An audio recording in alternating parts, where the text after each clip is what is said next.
Welcome to series explained hot milk movie explained. कहानी शुरू होती है सोफिया और उसकी माँ से, जो स्पेन के एक कास्टल टाउन में जाते हैं। वहाँ वो लोग किसी अजीब और रेयर इलनेस का ट्रीटमेंट ढूंढने के लिए आए हैं, जो रोज को सालों से तंग कर रही है। उसकी पैरों की हालत ऐसी हो गई है कि वो प्रॉपरली खड़ी भी नहीं हो सकती। सोफिया ने अपनी जिंदगी पास पे डाल दी है, अपने पीएचडी तक को छोड़ दिया सिर्फ इसलिए ताकि वो अपनी माँ का ध्यान रख सके। पर बदले में उसे मिलती है सिर्फ तानों भरी बातें, थोड़ी सी नाराजगी और रोज रोज का क्रिटिसिज्म, जैसे अक्सर होता है। सोफिया शुरू में सब कुछ चुपचाप बर्दाश्त करती है, लेकिन जब इतना सब कुछ अंदर दबा के रखा जाता है तो वो कभी न कभी बाहर जरूर निकलता है। रोज ने अपने घर तक को मॉर्टेज कर दिया, सिर्फ एक अजीब से हीलर के लिए, गोमेज के ट्रीटमेंट के लिए। ये बंदा डॉक्टर तो है, लेकिन उसका तरीका थोड़ा अलग है, ज्यादा स्पिरिचुअल और अल्टरनेटिव टाइप का। जब वो वहां पहुंचते हैं, गोमेज रोज को अपने अंदर झांकने के लिए कहता है ताकि अपने पास्ट को याद कर सके।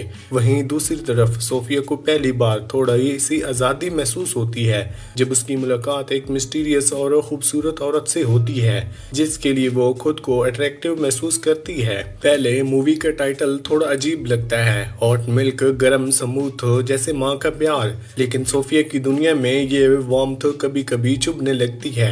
मिल्क का काम होता है कंफर्ट देना, जैसे माँ का प्यार, लेकिन अगर वो मिल्क ज्यादा गर्म हो जाए तो वो जलता भी है। यही है इस रिश्ते का सच, एक ऐसा रिश्ता जो हील करने के लिए बना है पर अब दर्द देता है, जैसे माँ का प्यार जब लिमिट क्रॉस हो जाए तो पॉजेसिव हो जाता है। सोफिया का लाइफ भी कुछ ऐसा ही है, जहाँ उसने सोचा एक प्यार ग्लास ऑफ मिल्क मिलेगा, वहीं उसके हाथ में सस्ती वोडका पकड़ा दी जाती है। रोज की पर्सनैलिटी मूड्स स्विंग से भरी हुई है। उसकी डिसेबिलिटी होना उसके रूड बिहेवियर का एक्सक्यूज नहीं बन सकता।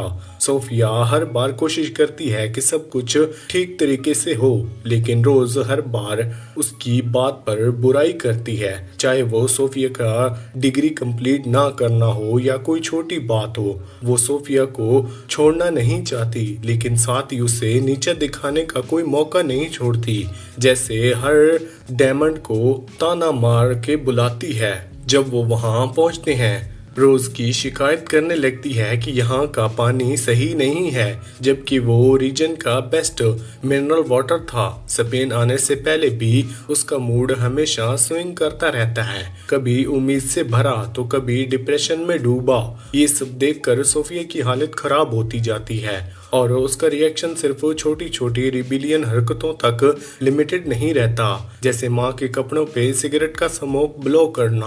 उसके पास कुछ और करने का ऑप्शन नहीं होता। जब तक सोफिया की मुलाकात इनग्रिड से नहीं होती, तब तक हमें उसके बारे में सिर्फ इतना ही पता चलता है कि वो अंदर से बिल्कुल थक चुकी है। उसकी माँ ने उसकी इमोशनल एनर्जी को सूख लिया है और वो अपनी रिसर्च और एकेडमिक आइडियाज में ही घुसी रहती है, जहाँ जिंदगी का असली लम्हों की जगह सिर्फ थ्योरीज हैं। वो इतनी ज्यादा खो चुकी है कि जब एक लाइफ गार्ड उसका जॉय सिल्फ स्टिंग देखने के लिए हाथ लगाता है तो वो उसे भी सेक्सुअल लगता है।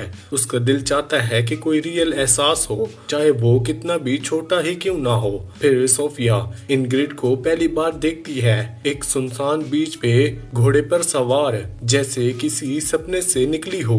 वो तुरंत उसकी तरफ खींची जाती है।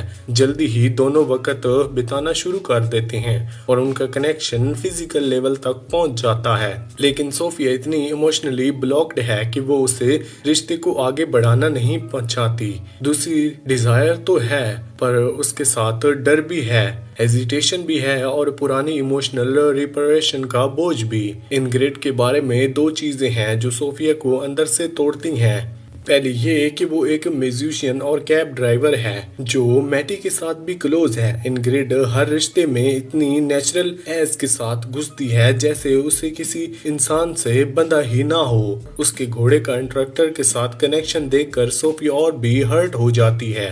वहीं से उसका इमोशनल स्पिरल शुरू होता है, एक डार्क जगह जहां उसे लगने लगा है कि वो इंजर्ड जैसी लड़की के लिए कभी काफी नहीं हो पाएगी। दूसरी और सबसे डिस्टर्बिंग बात, एक दिन इंजर्ड कैजुअली बताती है कि उसने किसी को मार दिया था जब वो छोटी थी।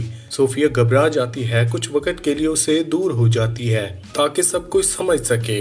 बाद में जब वो पूछती है कि इंजर्ड ऐसा क्या हुआ था, तो इंग्रिड कहती है कि एक बार उसने अपनी छोटी बहन को झूले पे जोर से धक्का दिया था जिससे उसका दिमाग लग गया और वो मेंटली ग्रो नहीं कर पाई। टेक्निकली इंग्रिड ने उसकी जान ले ली, लेकिन उसकी गिल्ट ने उसे कभी भी छोड़ा नहीं। जब रोज ट्रीटमेंट के लिए स्पेन आई थी तब सबको लगा कि उसका प्रॉब्लम सिर्फ फिजिकल है, बोन डेंसिटी ट्रीटमेंट करना चाहता था। रोज जिंदगी भर डिनाइल में नहीं रह सकती। उसके पास्ट में कुछ ऐसा हुआ था जिसका उसने कभी भी सच सामने नहीं आने दिया। उसने कभी अपने बिहेवियर को समझा ही नहीं, ना ही अपने रिश्तों को। मूवी के फाइनल सीन में जब सोफिया उसके हाथ ट्विस्ट करती है तो रोज फाइनली एक्सेप्ट करती है कि उसे मैरी याद है। मैरी वो बहन थी जिसे जब वो 16 साल की थी तब घर से भेज दिया गया था। फिर रोज एक और शॉकिंग बात बताती है, शायद एक अजीब सी सिचुएशन थी जहां रोज का किसी भाई से संबंधन था और मैरी ने उसे जन्म दिया, या फिर उस घर का कोल्ड इमोशनली डेड एनवायरनमेंट इतना टॉक्सिक था कि मैरी कभी एक्सप्रेस नहीं कर पाई और उसका इमोशनल ट्रॉमा रोज के ऊपर उतर गया।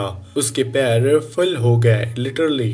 रोज कहती है कि वो एक बार हर साल चल सकती है। ये लाइन प्रूव करती है कि फिजिकली उसके पैर में कुछ खास दिक्कत नहीं है, उसकी प्रॉब्लम उसके दिमाग में है। इतनी इमोशनल रिप्रेशन, गिल्ट और डिनाइल उसके सबकॉन्शियस को इस हद तक डैमेज कर चुका है कि उसने खुद को ही मेंटली डिसेबल समझ लिया है। हॉट मिल्क का एंडिंग बहुत ही ज्यादा डिबेटेड टॉपिक है और सही भी है। जब सोफिया अपने फादर से मिलने एंथिस जाती है तो उसका पर्सपेक्टिव बदलने लगता है।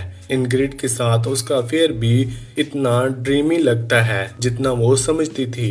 इंग्रिड ने एक ड्रेस भी दी सोफिया को जिसमें बिलव्ड लिखा था, लेकिन जब उसके फादर ने देखा तो उसने बिहेडेड पढ़ा, यानी प्यार अगर अनहेल्दी हो तो वो सिर्फ दर्द दे सकता है, चाहे कितना भी प्रीटी क्यों ना हो। वापस स्पेन में आके सोफिया को पता चलता है कि रोज ने हॉस्पिटल ट्रिप फेक की थी सिर्फ इस घर को भुलाने के लिए। रोज गोमस का ट्रीटमेंट भी छोड़ने वाली होती है। गोमस ये सब बताता है सोफिया को।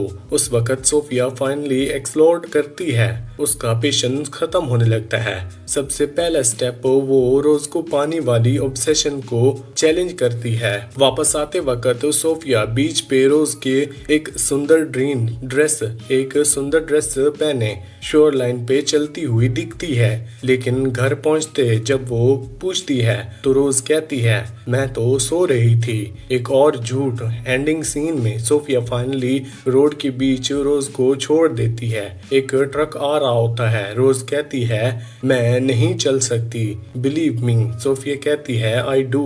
मतलब सोफिया ने जिंदगी भर उसकी हर बात को झूठ और इमोशनल मैनिपुलेशन समझा और अब उसका विश्वास टूट गया है। क्या रोज वाकई चल सकती है? मेरा ओपिनियन है हाँ, चल सकती है। और अगर नहीं भी उठती, अगर ट्रक उसे कुचल भी देता है तो भी कहानी का मतलब वही रहेगा। सोफिया ने फाइनली अपनी माँ से इमोशनल फ्रीडम ले लिया है, अपने इमोशन को फील करना, अपनी नीड्स को समझना और जो टॉक्सिक था उसे छोड़ देना।